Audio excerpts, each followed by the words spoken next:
السلام عليكم ورحمة الله وبركاته. ازيكم عاملين ايه؟ يا رب تكونوا بخير. اللهم صل وسلم وبارك على سيدنا محمد وعلى اله واصحابه اجمعين.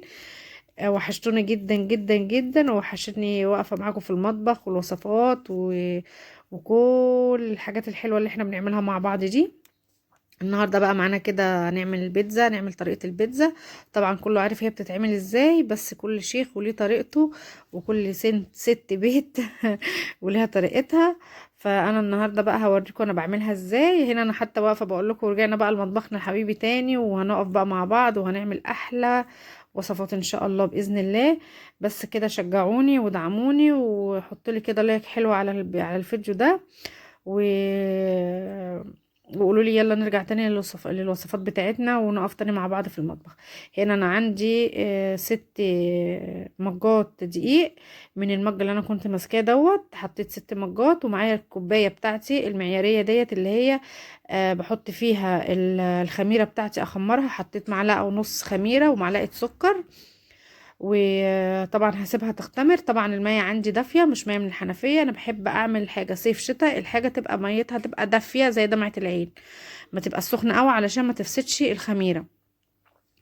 معايا بقى ايه تاني هنحطها على هنحط هنا. انا بقول لكم ان انا معايره الدقيق بالمج ده. هنحط هنا كيس لبن نيدو او كيس لبن، اي نوع لبن انت بتستعمليه هنستعمله. هحط كيس علشان انا بحب اقدم لاولادي عجينه البيتزا تبقى غنيه بكل، يعني تبقى كده حلوه ياكلوها كده يحسوا بشبع. ماشي بيبقوا بياكلوا بس عجينه فيها خميره تنفخهم وخلاص، لا. هنا معايا كيس بيكنج باودر. لقيت كنت هحط معلقه، فلقيت معلقه وحبه صغيرين فحطيتهم. مش هيضروا الحبه دول، ما تقلقيش. خليكي كده تشجعي واعملي كل اللي انت هتعرفي تعمليه اعمليه. مره هتصيب ومره هتخيب زي ما بيقولوا. حطيت رشه الملح، يبقى انا كده حطيت المكونات كلها بتاعتي الجافه على بعضها. هبدا اقلب الدقيق كده مع بعضه زي ما احنا متعودين. معايا طبعا كوباية زبادي كبيرة هبدأ احطها، وهبدأ افرك كوباية الزبادي مع الدقيق. على فكرة انا بقول المقادير كده زي ما انا بستعمل. ما بحبش اقول بمعيارات بجرامات بكام ده. في ناس بتتلخبط. انا لما بخش اتفرج على فيديو بيتقال بجرامات انا بتلخبط، ما بحبش اتفرج على الفيديو وبخرج منه بصراحة. فهنا انا بديكوا الوصفة يعني بصي زي امهاتنا كده بيعملوا الحاجة كده بالبركة. بس بالبركة بس بمقادير. هنا معايا نص كوباية زيت. النص كوباية ديت انا هلم بيها العجينة بتاعتي. هفضل احط حبة بحبة لحد ما هتتلم في ايدي، تبقى عجينة ملمسها طري وناعم، وما تبقاش تبقى فيها سن التلزيق بسيطة جدا. هنا كده انا طبعا بدأت ان انا افركهم في بعض زي كده، يبقوا في ايدي زي حبات الرمل، زي الكسكسي كده في ايدينا. هفضل اعجن فيهم لحد ما العجينه في ايدي تتلم، وبعدين هنزل مش تتلم لحد ما تبقى في ايدي يعني زي ما بقولك كده حبات الرمل كده زي ما انتوا شايفين. معلش انا سرحت معاكم بس كده في الفيديو، بقالي كتير ما سجلتش الصوت ف ناسيه. هقعد بقى افركها كده فركه حلوه لحد بس ما اخلي كل حاجه يعني الزبادي يمسك في الدقيق كله. وبعدين زي ما قلت لكم كذا مره، اي حاجه فيها عجين واي حاجه هتعجنيها اديها حقها في العجين علشان تطلع العجينه بتاعتك في الاخر كويسه، وتاخدي نتيجه حلوه. بصوا هنا بقى الخميره جميله ازاي. وعلى فكره الخميره لو انت عندك خميره اللي هي الفوريه ديت ما تسيبهاش بره التلاجة، خليها جوه التلاجة بالذات في الحر علشان ما تبص منك، عشان لما تيجي تعملي لها الاختبار ده. بصوا انا المفروض اصلا الخميره الجافه ديت بتتحط على المكونات كلها وهي جافه. انا بحب اعمل لها نفس طريقه الخميره اللي هي الخميره البيره.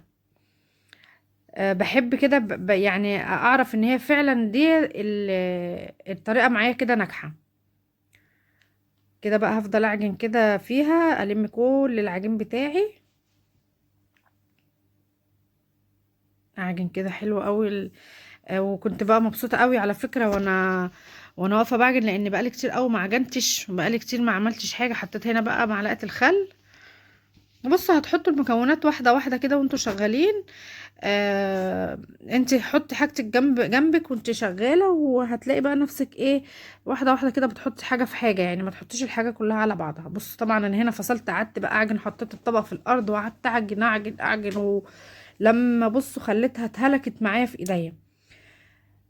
بجد كانت الطريقه كانت حلوه قوي. وفي الاخر بص انا عايزه يبقى فيها التلزيق ده، العجينه فيها تلزيق، مش تلزيق تبقى ملزقه وماسكه في ايدك، لا يبقى فيها سن التلزيق.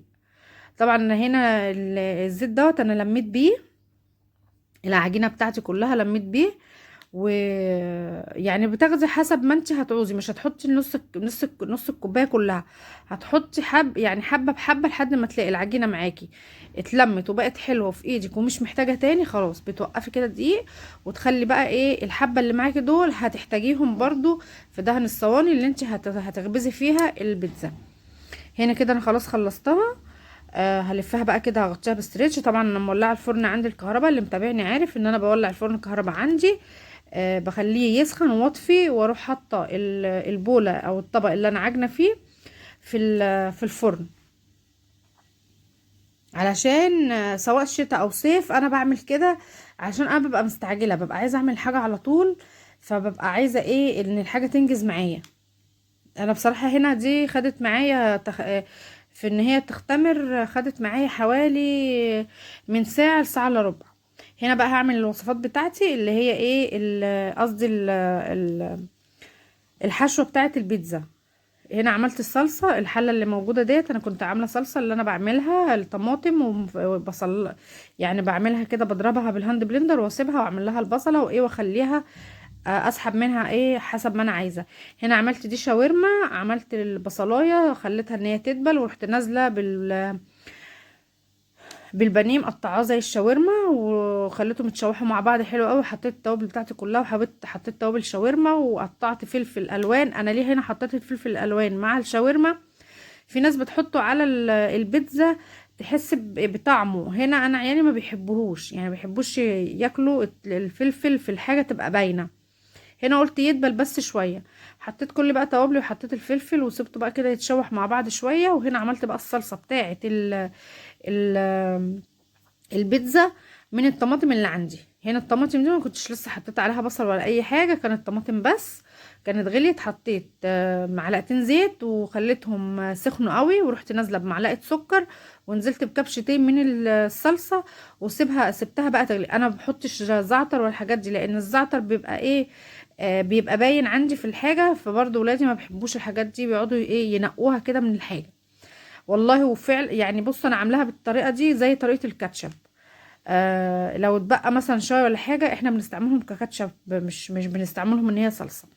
طبعا هنا الست مجات انا قسمتهم على 5 بيتزات.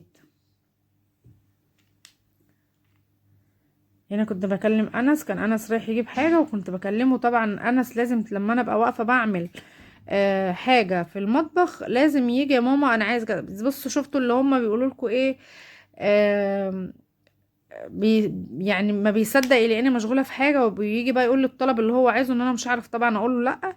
يجي يفضل بقى واقف فوق دماغي، يا ماما انا هجيب كذا، يا ماما انا هعمل كذا، يا ماما انا هنزل، يا ماما انا هعمل. فطبعا انا ببقى بصور بعمل حاجه مشغوله، دماغي مشغوله في اللي انا بعمله، فبضطر ان انا اقول له ايه خلاص ماشي. ده الاستاذ نبيل طبعا تعبان معانا، ف نايم على السرير اللي جنبي. هنا بقى انا الصينيه اللي انا حاطه عليها دي دهنها زيت. في ناس بتدهنها بترش عليها دقيق، انا مش بحب ارش دقيق، بحس ان العجين عندي بينشف. بحب احط كده حبه زيت يديهم كده طراوه كده، وهسيبها تختمر مره كمان على بال ما ايه مخلص بقيه حاجتي اللي انا ايه هحطها على البيتزا. هجيب بقى الجبنه بتاعتي وهجيب الزيتون وهحضر كل الحاجات دي زي ما انتم شايفين كده. طبعا انا هنا مش عامله ان الصينيه تبقى يعني مش عامله العجينه تبقى على قد الصينيه، لا انا عامله ان انا زي ما تجيني، زي ما تتفرد معايا، والسمك اللي انا عايزاه. احنا ولا بنحبها لا تخينه قوي ولا رفيعه قوي. بصوا جميله وكانت طريه وتحفه، وكان طعمها بجد والله العظيم جميل جدا. على فكره العجينه دي ممكن تعملي منها عيش الحواوشي، اللي هو العيش الحوش الاسكندراني، بنفس الطريقة بنفس العجينة تعملي بيها حواوشي اسكندراني. هتعملي نفس العجينة وتفرديها نفس الحاجة كده، وتعملي نفس الحشوات اللي انت عايزاها، وهتقفليها زي الساندوتش. يعني هتفردي زي ما انا فردت، وتحطي الحشو بتاعك، وتحطي الموتزاريلا، وتحطي الزيتون، وتحطي كل حاجة من اللي موجودة عندك، وهتروحي قافلاها زي الساندوتش كده على بعضها، وتغرزيه. انا هبقى اعملها لكم في مرة، وتغرزيها كده بالشوكة من الحروف، ان انت بس ان هي ايه تمسك. برضو بيبقى جميل. انا هعملها لكم في مرة، وبرضو هصور لكم ان شاء الله.